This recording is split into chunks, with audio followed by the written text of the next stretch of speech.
राणू, या मुलांच्या बाबतीत वहिनीने अगदी वेगळीच रिॲक्शन दिली. Any problem? तू यायच्या आधी आम्ही त्यांच्या बाबतीतच बोलत होतो. काय की मेघनाला काही प्रॉब्लेम आहे. ती आजकाल थोडीशी घाबरलेली, एकटीच राहत असते. कदाचित स्वतःला ती कलकत्त्याच्या वातावरणात ॲडजस्ट नाही करू शकत. कलकत्त्याच्या वातावरणामुळे की ठाकूर रणवीर सिंगच्या एक्स्ट्राऑर्डिनरी डिसिप्लिनमुळे?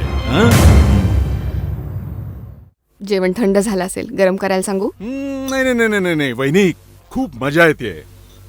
अच्छा, एक गोष्ट सांगा, ह्या गरीबाबद्दल तुम्ही काय विचार करताय? हेच सांगतील. मी? तू एवढा घाबरलायस का मित्रा? काही सिरियस गोष्ट आहे का? नाही नाही, असं काही सिरियस नाहीये. मग सोड ना यार.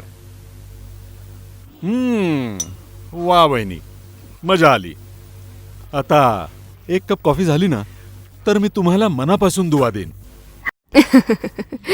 तुम्ही अगदी तसेच आहात. लगेच पाठवते. वहिनी असावी तर अशी. जरा स्टडीमध्ये पाठवा प्लीज.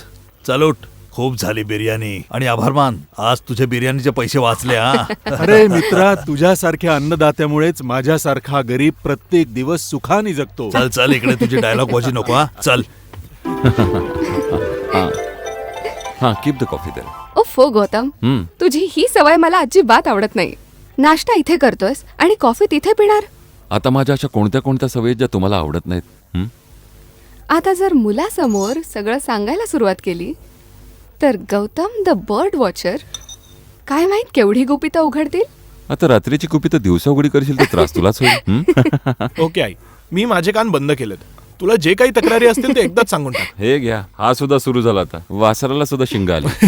हे बघ, मी जर तुझी पोल खोलली ना, तर you will become like this soft boiled. नाही, Gautam, please keep the coffee there. हो, कीप इट देअर. खरं तर गोष्ट अशी आहे की मला एका अत्यंत महत्त्वाच्या विषयावरती तुमच्याशी बोलायचं आहे. त्यामुळे माझी अशी इच्छा आहे की तिकडे बसून आपण शांतीत डिस्कस करूया. मग आपण ह्या टेबलवरती काय करतोय? I think we should move from breakfast table to conference room. हेच तर मी म्हणत होतो. आणि तुम्हाला सुद्धा या डिस्कशनमध्ये सहभाग घ्यायचा असेल तर you are most welcome. Come on papa, she is also the member of board of directors.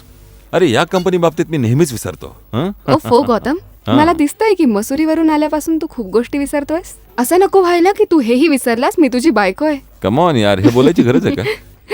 तू माझी बायको नाहीस, माझा जीव आहेस, जीव. Come on papa, now no romancing please. आपल्याला बिझनेस बद्दल महत्वाचं बोलायचं आहे. यार, हा सुद्धा बिझनेसच आहे. नक्कीच. तुझं लग्न नाही झालं ना, म्हणून तुला प्रेमाबद्दल कळत नाही. तर करून टाका माझं लग्न. तेच तर करायला चालले होते, पण तुझे हे. Enough enough enough. हा टॉपिक खूप झाला, खूप झाला. आता तिकडे जाऊन बसून बोलूयात. या या. ओके, चल. कॉफी ठेव इथे. अरे वहिनी, तुम्ही कुठे चाललात? ते मेघनाचं जेवण व्हायचंय अजून. हो, अरे मेघना आणि छोट्या सरकारांबद्दल तर मी काही विचारलंच नाही. कसे आहेत ते दोघ जण?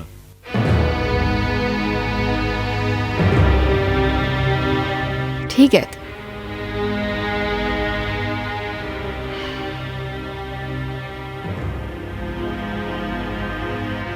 राणू, या मुलांच्या बाबतीत वहिनीने अगदी वेगळीच रिॲक्शन दिली. Any problem? तू यायच्या आधी आम्ही त्यांच्या बाबतीतच बोलत होतो.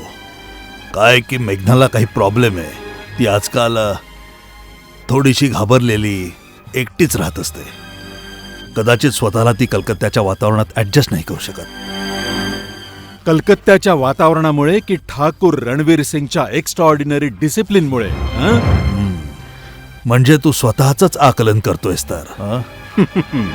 राणू, मी हिऱ्यांचा व्यापारी आहे. दगडातला फरक मला चांगला कळतो. दगड कितीही घासून पुसून सुंदर केला तरी तो आतून दगडच असतो. आणि दुसरा स्वतःचं आयुष्य संपून हिऱ्याला जन्म देतो, ज्याच्यामुळे असं म्हणतात प्रकाश पसरतो. शाहीर तुझ्या बाबतीतच बोलून गेला असेल की जौहर दिखाओ साबे जौहर के रूबरू है कदर आईने की सिकंदर के रूबरू. धन्यवाद धन्यवाद. आता तू हे आपली बकबक करणं बंद कर आणि माझी अडचण काय ते समजून घे. काय की मेघनाला एक चेंज पाहिजे, म्हणून तिला तिची आई तिचा तो एक्सेंट्रिक भाऊ वैभव सिंगकडे अमेरिकेला पाठवू इच्छिते. पण मी कुठल्याही परिस्थितीत तिला अमेरिकेला पाठवणार नाही. आता पद्मा तर तुझी खूप इज्जत करते, म्हणून प्लीज तू तिला समजव की एकट्या मुली करता यांकीजच्या त्या देशामध्ये जाणं तिच्याकरता चांगलं नाहीये. ठीक आहे, मी बोलीन. पण तू देखील थंड डोक्याने नीट विचार का नाही करत? रणबीर, स्वतःला बदल तू. बदल स्वतःला, आता तो जमाना नाही राहिला.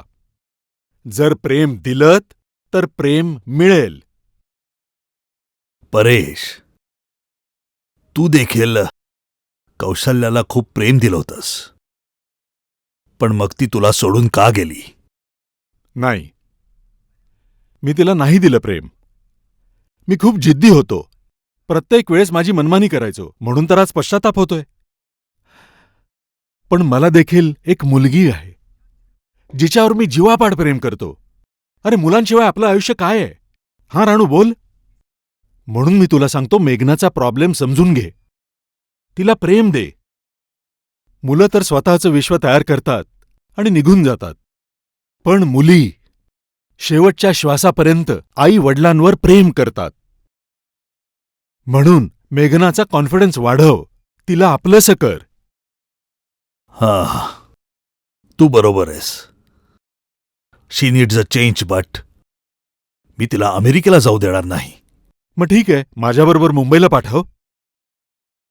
वा, मीही तोच विचार करत होतो. तो मुंबईच्या कुठल्या चांगल्या बोर्डिंग स्कूलमध्ये तिचा दाखला करून द्या. हे बघ, तू मला चीड आणू नकोस. माझ्याकडे एवढं मोठं घर आहे, तर तुझी मुलगी काय बोर्डिंग स्कूलमध्ये राहील? कमाल करतोयस तू यार. तुला उगीचच त्रास होईल. खूप त्रास होईल मला.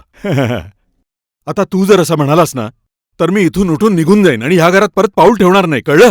ठीक आहे बाबा, ठीक आहे. काही दिवसांकरता ती तुझ्याकडे राहील, ठीक आहे? तू बोल मेघनाशी. वहिनींशी मी बोलतो. आता काय बोलायचंय? जो निर्णय घेतला तो घेतला. परत आता तुझं स्वतःच? अरे, तू कधी नाही बदलणार. गो अँड टॉक टू मेघना. तिला आनंद होईल.